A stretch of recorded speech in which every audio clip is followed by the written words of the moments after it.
Class 12th के सभी प्यारे छात्रों का स्वागत है उनके अपने चैनल सूरी ऑनलाइन क्लासेस में। तो प्यारे बच्चों, आप सभी को बता देना चाहते हैं कि जिनका भी सेंटअप एग्ज़ाम फर्स्ट सिटिंग में बच्चों फिजिक्स का होने वाला है, उसके लिए बहुत बड़ी खुशखबरी है कि उनका सेंटअप एग्ज़ाम का जो पेपर है ना, एग्ज़ाम पेपर वो आ चुका है बच्चों। तो आप सभी को बता देना चाहते हैं कि यह इंटरमीडिएट यानी सेंटअप एग्ज़ाम 2025 के लिए है। तो इसमें बहुत सभी बच्चों को एग्ज़ाम देना बहुत ही अनिवार्य है। तो आप सभी के लिए हम फिजिक्स का एकदम हूबहू सेम टू सेम सवाल लड़ने वाला पेपर लेकर आ चुके हैं। आपको ऐसे ही सवाल देखने को मिलने वाला है एग्ज़ाम में। तो चलिए, जिनका भी सेट ए मिलेगा वो सभी एकदम ध्यानपूर्वक देखिएगा। तो पहला बात, इसमें आपको 3 घंटे 15 मिनट का समय दिया जाएगा। टोटल 70 ऑब्जेक्टिव रहेगा, जिसमें से मात्र 35 ही ऑब्जेक्टिव आपको सही करके आना है। तो चलिए देखते हैं कि आखिर में वे कौन कौन से सवाल हैं जो इस बार एग्ज़ाम में पूछा गया है। तो देखिएगा बच्चों, आपके सामने पहला नंबर सवाल आ रहा है कि आवेश का रेखीय घनत्व का मात्रक कौन होता है। तो आवेश का रेखीय घनत्व का मात्रक क्या होता है बच्चों? तो याद रखिएगा, कूलम गुने में मीटर। ऑप्शन नंबर पहला का सभी को बी नंबर जरूर करेक्ट लगा के आना है बच्चों। यही सब ऑब्जेक्टिव एकदम देखने को मिलने वाला है जिनका भी सेट ए मिलेगा। तो याद रखिएगा, आप सभी को क्या करना है, तो उन सभी के पास भेज देना है। दूसरा नंबर, वैद्युत क्षेत्र की तीव्रता का बीमीय सूत्र कौन होता है। तो याद रखिएगा, जब भी बोले विद्युतीय वैद्युत क्षेत्र की तीव्रता का, तो आपको क्या ऐसा लगाना है, तो ये वाला बच्चों ऑप्शन नंबर दूसरा का बी जरूर करेक्ट लगा के आना है सभी को। तीसरा नंबर सवाल देखिएगा, पूछ रहा है 8 कूलम ऋण आवेश में उपस्थित इलेक्ट्रॉन की संख्या क्या होती है। तो 8 कूलम ऋण आवेश में हमारा कितना होता है, तो तीसरा का सभी को बी नंबर मार देना है एकदम। 2.5 गुना 10 के पावर 19 कूलम। याद रखिएगा बच्चों। अगला सवाल देखिएगा, चौथा नंबर सवाल क्या पूछा है कि 5 कूलम के 2 बराबर तथा विपरीत आवेश पर 5.0 सेंटीमीटर दूरी पर रखा गया है, इस निकाय का वैद्युत द्विध्रुव आघूर्ण क्या होगा। तो आपको याद रखना है चौथा का क्या मार्क आना है आंसर। तो सभी बच्चे चौथा का बी नंबर लगा के एकदम आएंगे। 25 गुना 10 के पावर -2 किलोमीटर होगा बच्चों। अगला सवाल देखिएगा, 5वां नंबर सवाल। तो 5वां नंबर सवाल आपसे पूछ रहा है कि धातु के आवेशित गोले के पृष्ठ से गोले के केंद्र की ओर जाने पर वैद्युत क्षेत्र क्या होता है, बढ़ता है घटता है। तो आप सभी को क्या लगा कहना है बच्चों कि बढ़ता नहीं है बल्कि घटता है। तो ऑप्शन नंबर ए बिल्कुल एकदम सही मार्क आना है सभी को। एग्जाम में एकदम सेम टू सेम यही सब सवाल देखने को मिलने वाला है, इसलिए सोचना नहीं है। सभी मित्रों को शेयर कर दीजिए और जितना ज़्यादा हो सके वीडियो को लाइक और चैनल को सब्सक्राइब कीजिएगा। और इसके सभी विषयों का पेपर भी हमारे चैनल पर डला हुआ है, आप सब वहां से जाकर देख सकते हैं। अभी हम लास्ट में बताने वाले हैं बच्चों की आखिर में इसका पीडीएफ कहां से डाउनलोड करना है। एक बंद पृष्ठ के अंदर n वैद्युत द्विध्रुव स्थित है, तो बंद पृष्ठ में निर्गत कुल वैद्युत फ्लक्स कितना होगा बच्चों। तो याद रखना है छठा का सभी को सी नंबर लगा के आना है। ऑप्शन नंबर सी बिल्कुल एकदम सही आंसर मार के आना है बच्चों। 7वां नंबर सवाल, निरक्षीय स्थिति में वैद्युत द्विध्रुव के कारण वैद्युत विभव होता है, कितना हो जाएगा बच्चों आंसर। तो याद रखिएगा 7वां का क्या है, ऑप्शन नंबर सी 0 होता है जब भी निरक्षीय स्थिति में वैद्युत द्विध्रुव मापेंगे तो।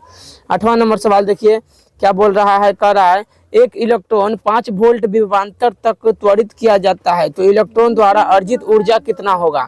तो याद रखिएगा 5 वोल्ट के अगर विभवांतर के त्वरित के बात कर रहा है ना, तो आपको क्या करना है 5 इलेक्ट्रॉन वोल्ट। ऑप्शन नंबर बिल्कुल एकदम बी करेक्ट आंसर मार के आ जाना है। 9वां नंबर सवाल देखिएगा, विद्युत क्षेत्र तथा विद्युत विभव के बीच में संबंध बताना है। तो 9वां का क्या मारना है, ए नंबर करेक्ट आंसर मारना है।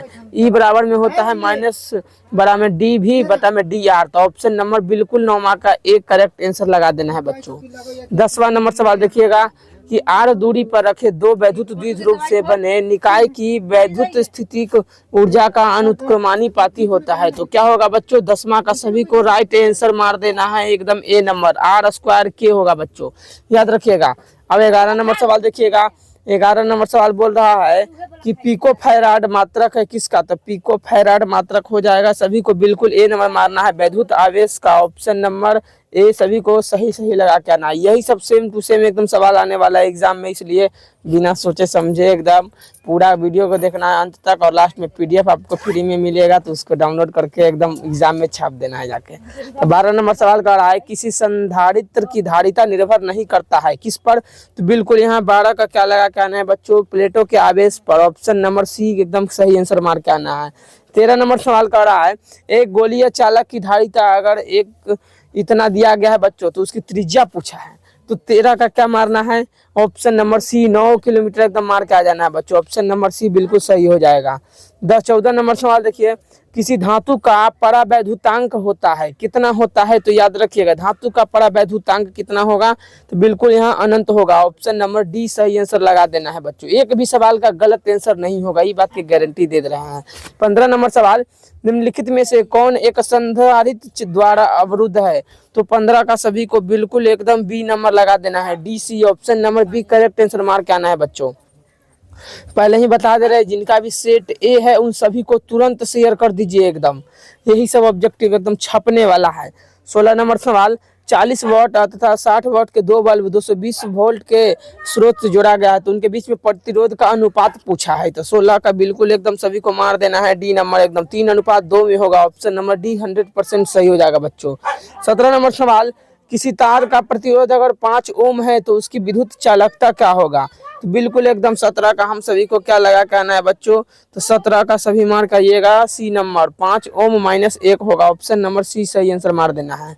18 नंबर सवाल, n समान प्रतिरोध पहले श्रेणी क्रम में तथा उसके बाद समानांतर क्रम में जोड़े जाते हैं, तो अधिकतम तथा न्यूनतम प्रतिरोध का मात्रक कितना होगा, तो आपको 18 का एकदम सी नंबर लगा देना है, 1/n²। ऑप्शन नंबर सी 100% सही हो जाएगा बच्चों। 19 नंबर सवाल देखिएगा, विभव मापी की सुग्राहनता को बढ़ाने के लिए क्या महत्वपूर्ण होता है, तो 19 के याद रखना है सभी को, सी मार के एकदम आना है कि इसके तार में अगर धारा को बढ़ा दिया जाए तो यही वाला मतलब ऐसा भावना आ जाएगा बच्चों। अगला सवाल देखिएगा 20 नंबर सवाल, वैद्युत संबंधित किरचॉफ का द्वितीय नियम का किससे संबंध है, तो किरचॉफ का द्वितीय नियम का संबंध बच्चों याद रखना है किससे है, तो हमारा ऑप्शन नंबर सी ऊर्जा संरक्षण से है। ऑप्शन नंबर सी बिल्कुल करेक्ट आंसर हो जाने वाला है।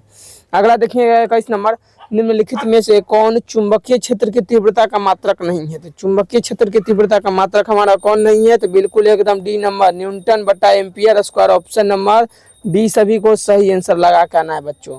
22 नंबर देखिएगा कि ये मतलब दिया है सूत्र, इसमें पूछा है इसका मान कितना होगा, तो याद रखिएगा 22 का बिल्कुल एकदम सबसे सही आंसर हो जाएगा 3 × 10⁹ सेंटीमीटर प्रति सेकंड। ऑप्शन नंबर 22 का सी लगा के आना है एकदम।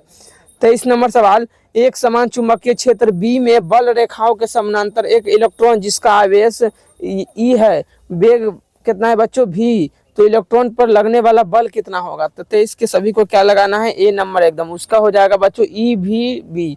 ऑप्शन नंबर ए बिल्कुल 23 का करेक्ट आंसर लगा के आना है।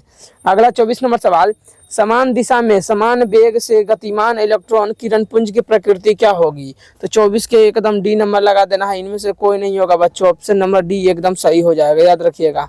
अगला सवाल 25 नंबर, चुंबकीय क्षेत्र में स्थित इतना का मतलब सीधा 25 का आपको क्या लगा के आना है बच्चों, तो 25 नंबर का ए नंबर लगा के आ जाना है एकदम। ऑप्शन नंबर ए बिल्कुल सही आंसर मार देना है। 26 नंबर सवाल देखिएगा, स्व प्रेरकत्व का ऐसा मात्रक क्या होता है, तो स्व प्रेरकत्व का ऐसा मात्रक हमारा ऑप्शन नंबर ए हो जाएगा, कूलम होता है सर। ऑप्शन नंबर एकदम ए करेक्ट आंसर लगा देना है। अगला 27 नंबर सवाल देखिएगा बच्चों, धातु के बने किसी गोलक के चुंबकीय क्षेत्र में दोलन करने पर उसकी दोलन गति होती है क्या, तो 27 के सभी को क्या करना है, चुपचाप क्या करना है 27 का लगा देना है एकदम डी नंबर, इनमें से कोई नहीं है बच्चों। ऑप्शन नंबर डी एकदम सही आंसर हो जाएगा। 28 नंबर सवाल देखिएगा, डायनेमो के कार्य का सिद्धांत आधारित है, किस पर आधारित है, तो 28 का सभी को एकदम बी नंबर लगा देना है, विद्युत चुंबकीय प्रेरक से। Option number B. 29 नंबर सवाल देखिए बच्चों, 29 नंबर सवाल नहीं दिख रहा है लेकिन कोई बात नहीं है, 29 का आपको क्या लगा के आना है देख लीजिएगा, 29 का सी नंबर एकदम लगा देना है, चुंबक और चालक दोनों गतिशील हो।